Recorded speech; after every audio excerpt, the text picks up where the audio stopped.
sometimes when people say, "Oh, you always talk about the love of God, and you're making God out to be so nice, and you don't know about discipline and this and that and the other." And then I said, "You have no idea."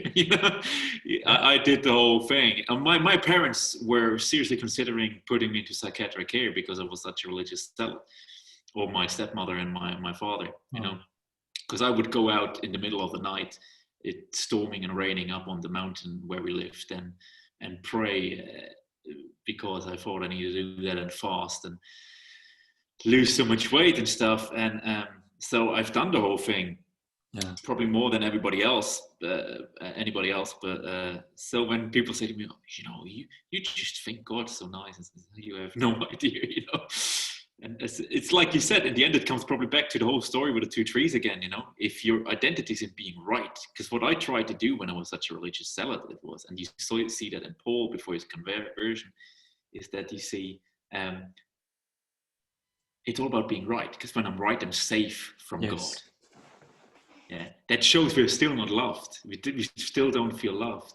Because when you're loved, like my children, they know they can mess up, and I might even have an argument with them, and I would tell them off, but they always know they will never be abandoned, and I will never kick them out of the house because of it, or it doesn't mean I think they're not worth loving or anything like that. But by showing that we need to be right, it actually is a sign that we're still not safe in God. And we take this thing from Hebrews, God disciplines those he loves, and we translate that as God punishes.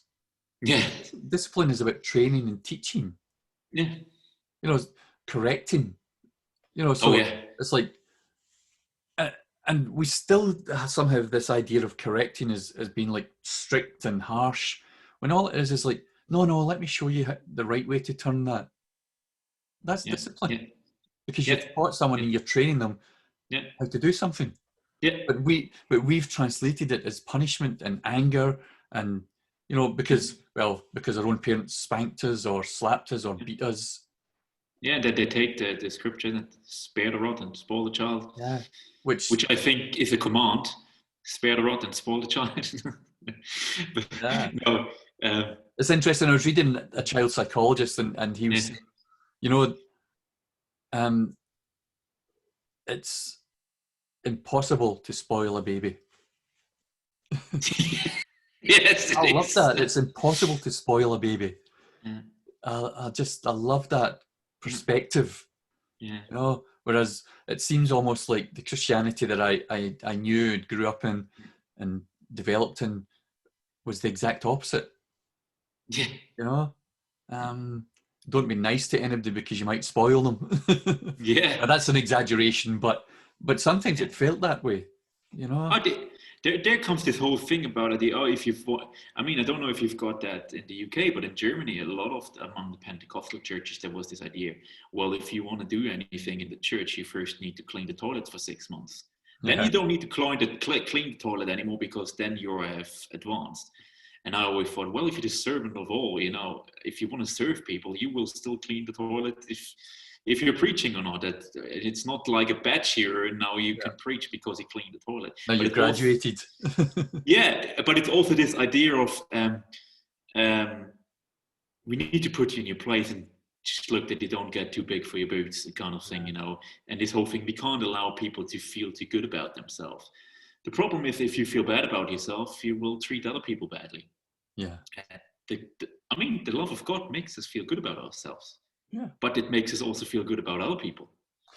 Yes, that's something I've noticed, that as for all the Christian disciplines I tried, I tried to be good, I tried to be kind, I fasted, I prayed like yourself, I knocked on doors with gospel tracts and all of that.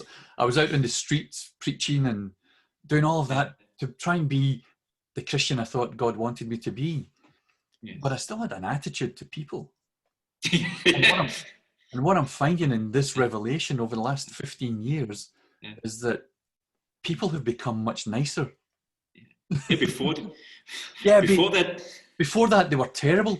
People were just horrible. But now I'm finding that they're changing and they're becoming much nicer. Before that, these idiots just wouldn't listen, Yeah, exactly. Yeah. now I realise it was this idiot who wasn't listening. I But mean, I sometimes tell the story when we do schools together in conferences, that how I was once in Cambridge with my wife, and there was a street preacher, and he was ranting and raving, and we just went, oh, that must be really hard as a Christian to stand here and preach, I mean, I really felt for the guy, even though he was like fire and brimstone. I think he was Lazarus and the rich man, something like, totally misapplying it. But so we just smiled at him, he's like, how you give somebody a smile, and he turned to us and shouted at that, now you're smiling, but then you will see. He couldn't even see that we were Christians, And basically what this guy was saying was that I'm here, I'm doing this thing, I'm running the program, and I'm feeling miserable, and somebody has to pay for it, and it's better not be me. That's what he was basically saying. wow. He was unhappy. And he was standing there, everyone thinking, what a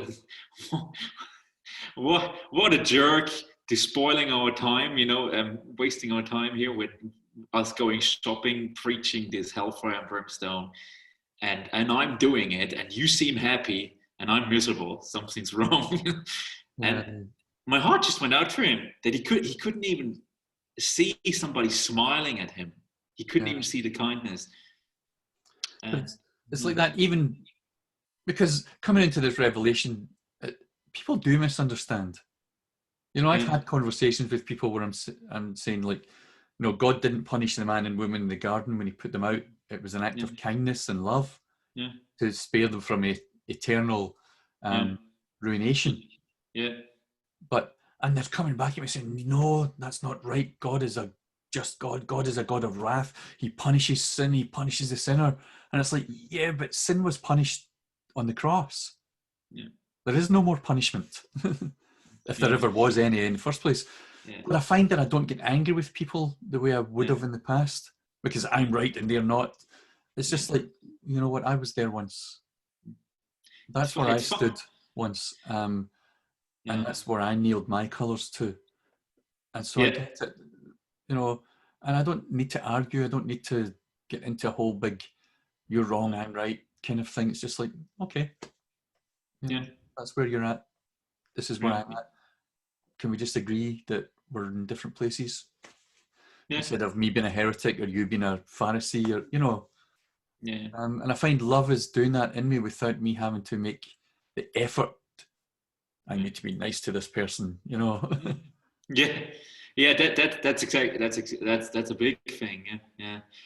I mean, that's another trap you can fall into when you come into this revelation, that you think now you need to try and be loving to everyone, and that's a trap I fell into, because I know that I can be very self-righteous, I can be very angry. I'm somebody who finds it very hard to step back, and then for a while I went overboard, where I let people get off the hook and was just trying to be nice and stuff. Like that. And it's not also, and it's not love, is it? It's just human niceness. Yes. And then and even in ministry, you can get then into trouble with people taking advantage of you and all that kind of stuff. But to actually come, I love it when you talk about it so wonderfully, about when love comes to rest in you, and you come to rest in love, and then it's okay. Then you can even you learn to say no, and and I like it with Stephen Hill when he talks about how we create a shape for life to flow through, and our no enables us to do that. Our no gives us the shape and the form. And your no doesn't leave you feeling guilty. Yes. About saying no. Yeah. It's something I'm still learning, to be honest. This is the thing I think, Florian, I've realised in this revelation. When I first came into this love revelation, I thought I'd arrived. That was the mistake I made. I thought, I've got it now, but actually this is a lifelong journey of learning grace, of learning love, of not just learning to be loved, but like you say, allowing love to find a place in me where it can live and dwell. The overflow of love creates something around me and the people in my life. and I realize I haven't arrived, and I never will until Jesus comes back, Yeah. Yeah. or until he takes me to be with him. You know. And the thing is, I've even experienced it, and other people have experienced it. I know who they thought they were in a really bad place. They felt rude, and so on, and felt like really short with people and stuff. And afterwards, people said, I feel so loved by you. You know, you're such a loving person. It's like, that was definitely not me. You know,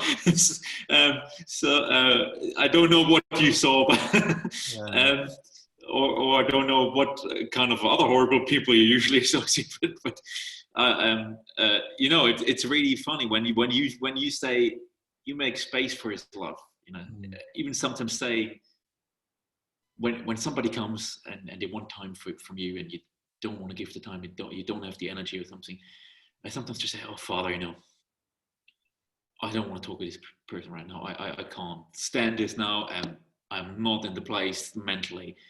If you want to do anything in their life through me, you need to do that, you know. And yeah.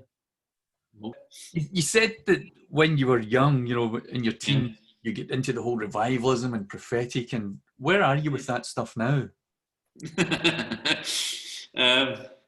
Well, at the moment, I'm feeling quite a bit disappointed about what's going on in the name of the prophetic, or the mainstream prophetic. I mean, they're all prophetic people who I know, I trust, and but they don't make a big thing about it. You know, they don't go around, put it on their business card or whatever, and they sometimes don't even call it that. You know, and they are sometimes very accurate. You know, I mean, I know guys, and I've known it from my own life. The guy we know, Charles Lagle, he would go, and I know a story of him where at dinner he just talked to the waitress, and he told her she's writing this and that song. He gave her the details of the song, that she's struggling with the last verse, and he started conversation. And that's how, you know, and you've experienced that, I've experienced that, you know, and there's the same thing. Sometimes you prophesy to a person, and they go like, oh my gosh, how did you know that? And you go, what? That made any sense to you? It didn't make any sense to me. I know.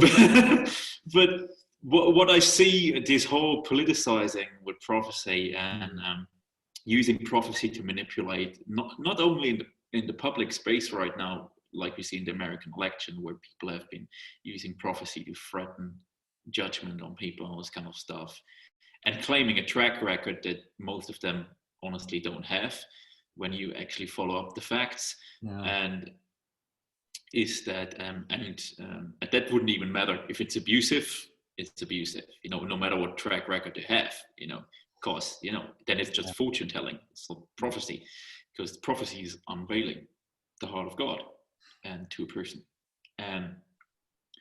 But also in churches, you know, I've seen prophecy used to manipulate, and, you know, in the old days, I mean, we all know that, you know, pastor prophesies you need to marry that person and all that kind of stuff. That's obviously our extremes, but I've experienced that. And lately I've been finding myself speaking out a lot about that, which is not very me usually. I try to avoid controversy, but somehow it finds you. it finds me somehow, you know. And I only really write, or only started writing also on social media, when I just feel I have to. Yeah. And it's not something like, it's like, oh, I need to write so people can read my stuff or something like that. And it's something I learned from James Jordan is also, I don't need to have an opinion about everything. So, so when I feel this urge to write, then I do. And lately I've been writing a little bit about that, especially on social media, and the article you read for the Clarion Journal. Because that came out of stuff that people were sending you in Germany, wasn't it? Yeah, people were sending me. It didn't come out of the American election. It came out of yes, the emails you were receiving from German people. Yeah, I even had, because as working with young people, young adults and youth I had during this 2016 election. A lot of my kids, it's an English-speaking church. They go to an international school, and they were being sent videos like that, and they were not American, and they were being said, if you don't support Trump, God's judgment, all this kind of stuff. And I said, why do they tell you that? You're not even American, you can't even vote, and you're 16 years old, you couldn't vote anyway. So why are these people, why are your fellow students getting up in arms about stuff like that? So, and they sent me the videos, I looked at them, and then I did a session on it, with them. We did like a retreat thing where we talked about it. Well, what is that actually, listening to God? Because I was taking them through a year of learning to listen for themselves, seeing for themselves, sensing for themselves, whatever is how they experience God the best, and all in the context of the Father's heart, so. And I noticed it was a total strange concept for them, what these people were doing with sending these videos and so on. And that's what happened recently, that people sent me also these videos and especially the threatening stuff. Well, that's the thing that disturbed Yeah. me when I saw some of the prophecies coming out, saying like, if you don't do what I'm telling you, basically God will withdraw anointing from you and all of this kind of stuff, and you'll lose your ministry. And I just thought, that's not God. That doesn't sound godly. And the thing was also that that this one guy who was 2 days before the president election, our current election, he wrote two things that shocked me. Was that he wrote a couple of days later, because this stuff had made around. He took the scripture where it talks about, when Jesus was crucified, when it says at Psalm 2, and the nations stand up against the Lord and his anointed one. He took that scripture and applied it to the current president, and he is the Lord's anointed. And I thought, wow, that's really bad. I mean, that's, the word antichrist means instead of, not just against. And these people really need to watch it, what they're doing there. And then he wrote, if the election doesn't turn the way like they want it, people should take up weapons and march to Washington. I saw that. Yeah, that was this is insane. And yet, Jesus is the one that said, Peter, put down your sword. yeah, exactly. And Jesus said, if I would need someone to fight for me, I could call 12 legions of angels, is it? But somehow we think we need to help God out. And I mean, that sounds not probably very harsh, but sorry, this kind of attitude is the same like ISIS or something like that. It doesn't go our way. You don't worship the God we want to. You revolt. We revolt and kill you. And then what really is difficult for me also to see is this doubling down now on the prophecies and saying you're all wrong. So there wasn't. Well, to take the American election for example, regardless of which side you're on, some people prophesied a landslide for Biden, some people prophesied a landslide for Trump, but the fact is that neither of them had a landslide. So now they're doubling down and saying, but God is going to change it. Yeah. And it's just, I've even seen someone say you got it wrong. Exactly. I've even seen someone who said a landslide in the spiritual is not the same as in the physical. It's like, so you use all meaning of words, and communication. You can say anything. Because you got it wrong doesn't mean you're a false prophet. That's not what I'm calling people. I'm not saying false prophets. I'm just saying, can you not admit that on occasion you got it wrong? No. The thing is, not admitting and twisting the narrative, that might make you a false prophet. Yes. That's a danger. Yeah, and I don't mind people getting it wrong, and I've sometimes just wished that people wouldn't go up about, we are the prophets, we are this, we are that, fully knowing there are people out there who are prophetic out there who don't make such a big hoo-ha about it. But the problem I've got, Florian, is, Paul clearly says that the utterances of prophets should be weighed by other prophets. Yeah. But when other prophets speak, they're shouted down because they don't have the big public profile. Yeah. you know, if they weigh it up and say, you know, that doesn't feel like the Lord to me, then they're No, yeah, shouted down, they're the fingers pointed at them, and they're told that they have a lying spirit or whatever. You know, yeah, I mean, I remember in the 90s prophecies in the UK, you yeah, know, about you know, come 1991, there will be worldwide revival all over the United Kingdom, and it didn't happen. And again, instead of saying we got it wrong, they doubled down and said, yeah, but it happened in the spirit. yeah. But yeah, so what, you're just saying we're pagans who can't see in the spirit, you know? Yeah, that's Um, exactly right. And it's building this hierarchy, and that's what I have a oh, problem with. It's yeah, building this hierarchy and this elitism where then those who are in the inner circle, they just prophesy among themselves, clap each other on the shoulder, and actually what the danger is that the voice of the Father, the voice of Jesus is being people shutting down yeah, and in the church. And we had, in the recent decades, we had the voice of Jesus restored to the church, listening to him for ourselves. And mm, these guys basically saying, no, if you don't listen to me, you're not listening to God. Then the people start questioning their own ability, basically not walking out their sonship, but listening to all these guys. And when they get it wrong, they're not even admitting it, and not admitting that they, like everybody else, trying to figure things out. Like they're pretending they're closer to God than everybody else. and the thing And is, yeah, even the Old Testament prophets said, you know, that they didn't know Jesus and everything else, yeah, but they prophesied that in that day, yeah, people will hear God for themselves. They'll no longer need their neighbor to say to them, this is what God is saying to you, exactly. because they'll hear him for themselves, because he'll be indwelling them. You Yes. know, they prophesied that. Yeah, yeah, they But, prophesy. but we're trying to take that away from people with, Yeah. now, don't get me wrong, I believe in the prophetic. I believe that Oh, yes.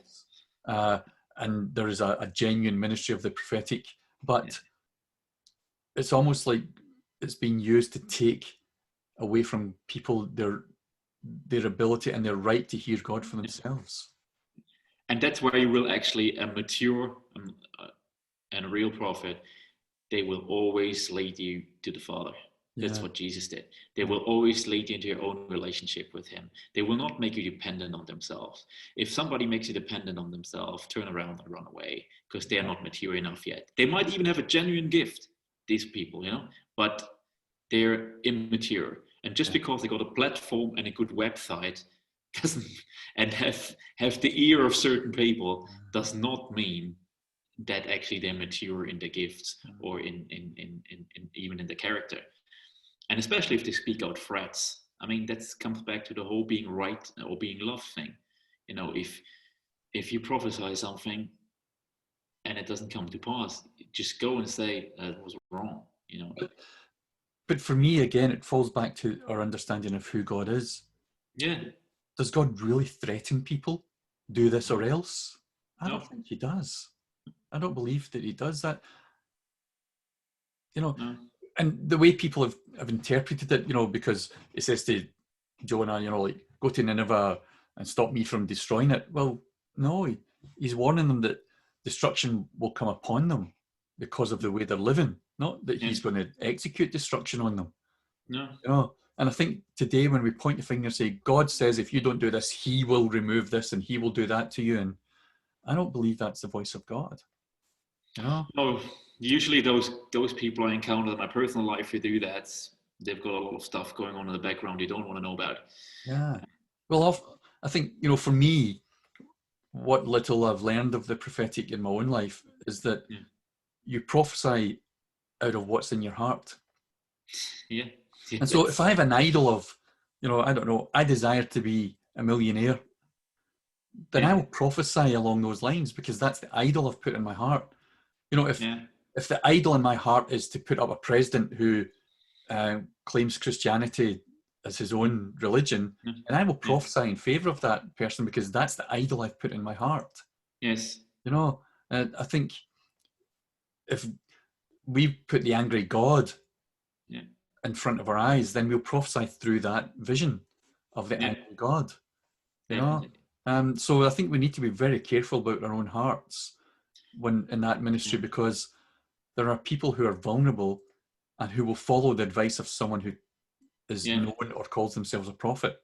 yeah, And that can be to ruination, to destruction, because what's in the heart of the person prophesying, you know? Yeah.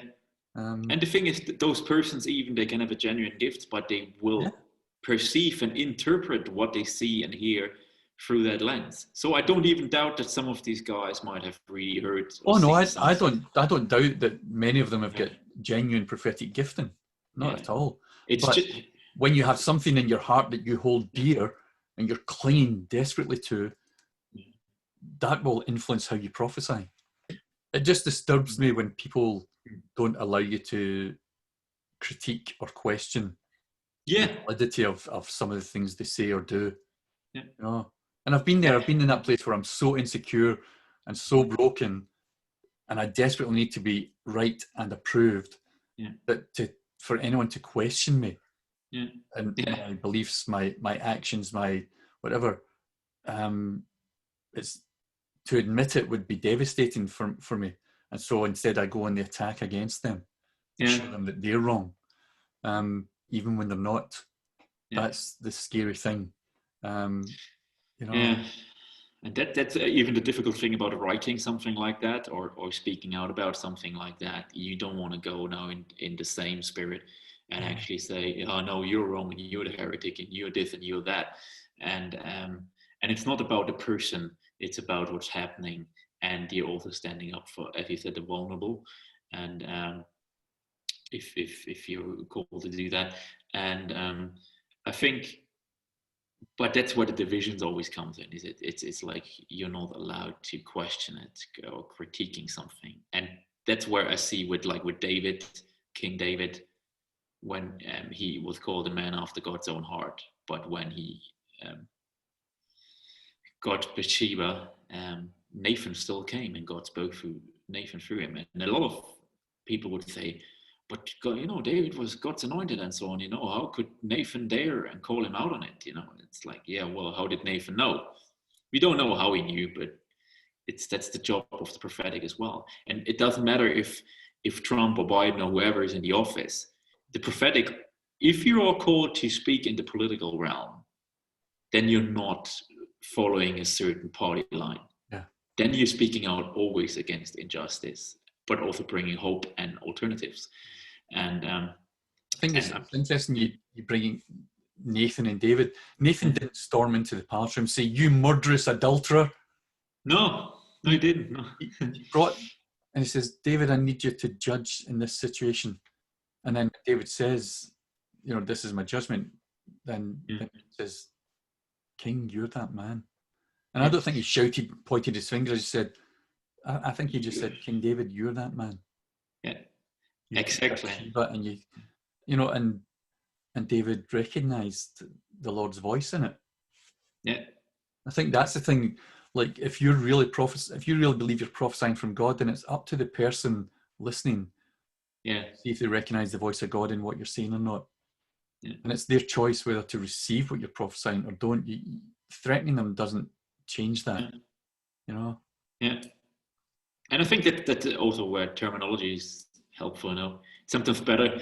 It's a huge difference if you say like, yeah, I just sense the Lord wants to say that to you. I feel the Lord showing me that. Does that mean anything to you? Then to get thus says the Lord, and thus says the Lord. They just only did that in the Old Testament Mm. because in pagan religion they were speaking the names of a god, thus says Molech or whatever, and so that's why the prophets are saying, look, this is what Yahweh is saying, Yeah. but we turned that into thus says the Lord.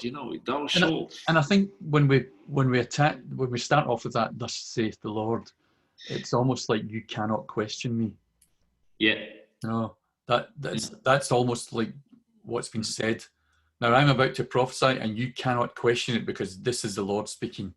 yeah. Um, yeah, it leaves me uncomfortable with that kind of approach. Yeah. And I think what we also need to see is that the prophetic in the New Testament, in the Old Testament as well, but especially in the New Testament, it's always in the realm of community. You know, Yes. it's not. Yes, there are itinerant ministers, but there is a responsibility in a relationship, and by actually leaving out, by actually building everything on stage, coming away from relationships, creating covering doctrines, and covering and all this kind of stuff, we're actually negating true, real relationships that make these abuses possible. I think, yeah. But what I find interesting is you see in the Old Testament the lone prophet of God. Yeah. But what we don't understand is God isn't speaking to the community of prophets, because very often that community has abandoned the voice of Yahweh, power, for riches, for position, for reputation. Yeah. And so God calls out the lone prophet who will not bow to reputation or power or riches. Yes. And very often, not only is he speaking to the king, but he's speaking to the group of prophets and saying, you know, there's a lying spirit in your tongue. That's scary. Yeah. You know, that is scary. Yeah. That is scary. And a lot of these guys died. I mean, a lot of these guys got killed. They did die peacefully in the bed, and even there, they lived in a community. You know, they lived in the nation of Israel, and they lived in a certain people group. So even there was an aspect of relationship to it, even when you were the lone prophet. And I mean, if you're called to the prophetic ministry, there is always this element, even when you're in church, that you always feel about out of sync with everyone else, you know, because you tell me about it, mate. and you sometimes can really hate it, you know. And then even if you're a pastor that's actually called to the prophetic, then prophetic ministry, it can be even worse, because it's like you want to protect and you want to look for the sheep, but then again you see stuff that's coming that they don't know yet about, and sometimes. And then sometimes they're going through a crisis, and and people are weeping, and you're already rejoicing because you see what this crisis will lead good to. You know, you see the other side of it. You see the other side of it, and so I get it. You know, there's this thing, but yeah, I wish that. I think that's why, especially for prophetic people, it is important to first of all have their security in the Father's love. I think that's a huge key. That you're first of all a son or a daughter. You're not first of all your ministry gift. And second, as the image of God that's being conveyed will dramatically change through that, and you will see clearer, hear clearer, and actually not only see and hear, but also how you convey it. You know, what you pass on. The prophetic will become a tool to minister the love of the Father. The substance of the love of the Father will flow with your words and with what you're hearing and seeing. And then also I think it's important to be in community, because prophets have this problem with, you always feel out of sync with everyone. They need a lot of love. They need a lot of love and a lot of support, and they need a lot of community, because then you become the lone ranger otherwise, and that can be destructive not only to the people that you're ministering to, it can be destructive to yourself. And that's why I've got a friend who I believe is a prophet, not just a prophetic person, but I believe he's a prophet. And I'm probably going to interview him for the podcast in the next couple of weeks. But we spoke about this when we were younger, about the fact that we felt so alone. Where are the true prophets who can mentor us? Prophetic. No, I don't consider myself a prophet. I have some prophetic gifting, but I don't think I occupy the office of prophet. But we would often speak about that, about the lack of prophetic community here in Scotland, especially, where we could be mentored, and so we kind of have done it the hard way with just trying to walk with the Lord, you know. For me, I totally agree with you that the revelation of the Father's love has helped me enormously in that area, where I don't feel I need to prove that I'm prophetic or anything anymore, because I found a foundation to stand on, and the foundation is not prophetic gift, and the foundation is love. And that's a whole different thing again. This love has a substance that you can actually stand upon, and it becomes your place of firm footing Yeah. that everything else flows out of. Yeah. But everything that flows out of it is not you, Yeah. because you're rooted in love, Yeah. you know? Yeah. And that's you. You're a son or a daughter rooted in love. And whatever flows out of that isn't you. All you are is a conduit for love to flow and do what Yeah. love does. You know, whether Yeah. that's prophecy, whether it's comforting someone, whether it's doing some grocery shopping for your neighbour. Yeah. You know, they're all acts of love that flow out of those roots, that Yeah. foundation, you know. And I think you're right. I think it's very important for prophetically gifted people to find their roots in love, because there is a lot of loneliness, there is a lot of misunderstanding, there is a lot of feeling out of sync and out of step and feeling of being on the outside. Yeah. There will be a lot of wounding in the hearts of prophetic people because they've been misunderstood even before they were believers. Yeah. A gift existed in them and they were out of sync then and they were misunderstood then. And Yeah. so without that rooting in love, you will continue to act out of a sense of being misunderstood, of being rejected, and that just creates pain, you know, Yeah. and confusion. Yeah. Yeah. I mean, that's even as parents, you know, when you have prophetically gifted kids, it's hard to how to navigate that. I Mm-hmm. mean, with our oldest, he's very much he goes to places and he sees stuff and senses them where to have to, and then sometimes to say, you know, things adults don't see Yeah. and feel, and then to say, you know, but this is not you, you know, this is You what. know, the number of kids I've spoken to, Florian, and God's shown me stuff, and I'll say to them, you see things, don't you? And you don't tell anyone. And they're like, you see their eyes going, it's like, I said, and the reason you don't tell anyone is you think that they'll put you away as being mentally ill. Yeah. And they're like, how do you know that? I say, because that's what I was like as a kid. Yeah. I saw Yeah. things and I heard things that no one else saw and heard. Yeah. And I never ever told anyone Yeah. because I thought I was mentally ill. Yeah. But helping them to understand that God has given them something, and so they need to, it's important to find someone they can trust with that gift Yeah. they have, to Yeah. help them understand it, nurture it, grow in it, and actually just continue to turn to the Lord and say, Lord, I'm seeing things and I'm feeling things and I don't understand them. Help me to understand. Yeah. And it's, I don't know how many, probably as many as a dozen kids over the years I've spoken to. Yeah. When I say kids, I mean kind of 11 to 18-year-olds, 17-year-olds, you know, but mainly younger teens. Um, and you see the relief. Yeah. You see their Yeah. shoulders drop because it's like, I'm not mad, Yeah. you know? Yeah. Yeah. Yeah. It's important. It really is. Yeah. And I think that's where, yeah, this revelation of the Father's love is so important. Also, knowing that you have your true origin in Him. He's your real Father, you know. That because then you know, yeah, we don't need to deal with this stuff only when you decide to become a Christian or join the Christian fold.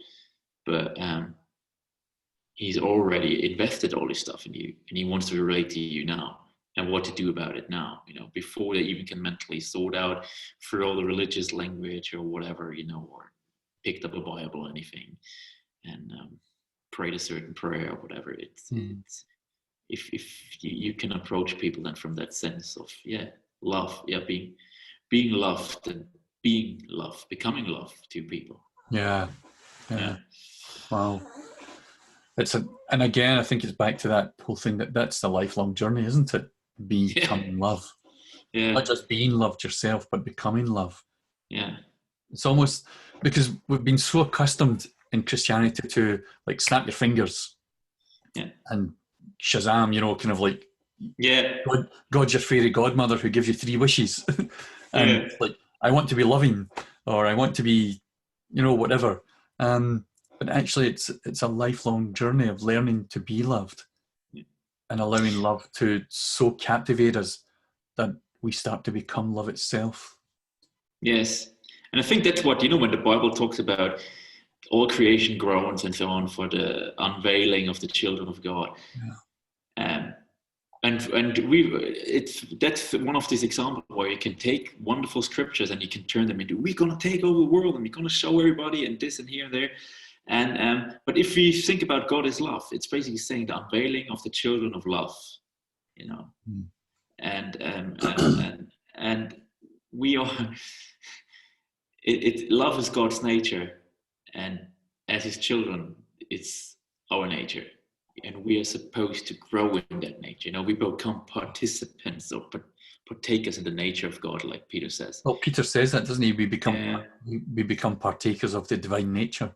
Yeah. So what the creation is waiting for, all is struggling for, is that we come into this acknowledgement of who we are and live that out in relationship with our origin, with our original parent. If you listen to Twitter, Facebook, blogs and podcasts, everyone's talking about the need for love in the world. Oh yeah. That's the buzz just now. It was the buzz around the whole horrible affair with George Floyd. It's the whole thing just now. People are just saying, we need more love in the world. Yeah. And I think that links into that scripture you're saying, people, the whole of creation is groaning. And I know people say creation is the trees and the flowers, but that's not true, because the word creation, the word that's translated creation, is the same word used in like Matthew and stuff to speak about unsaved people, if you like. Yeah. So it's speaking about people as well as the physical. Yeah. It includes creation. Everything, yeah. Yeah.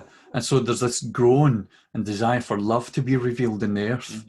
And I think I love that, the way you put that, Florian, that actually they're waiting for the children of love to come and show them what love really looks like.